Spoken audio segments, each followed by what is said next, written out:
પહેલા પ્રશ્નનો ઉત્તર નારદ મુનિ આપતા કહે છે, જે દિવસે ભગવાન અહીંથી ગયા દ્વાપરના અંતમાં, એ જ દિવસથી કળિયુગની એન્ટ્રી થઈ. કળિયુગ અહીંયા આવી ગયો. અને જેવો કળિયુગ આવ્યો તરત જ એણે અત્યાચાર પોતાનો પ્રભાવ શરૂ કર્યો. તો મહારાજ પરીક્ષિત જ્યારે દિગ્વિજય કરવા માટે નીકળ્યા, એ સમયે કળિયુગ એણે જોયો એક રાજાના વેશમાં.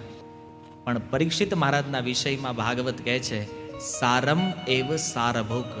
આ રાજા પરીક્ષિત જે છે ને, એ સારગ્રહી વ્યક્તિ હતા.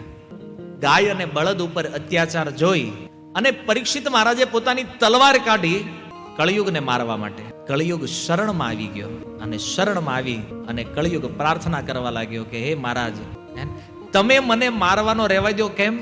કારણ કે તમે પહેલા મારી વાત સાંભળી લો. શું વાત છે? બોલે, મરનાર વ્યક્તિની અંતિમ ઈચ્છા તો હોય કે નહીં?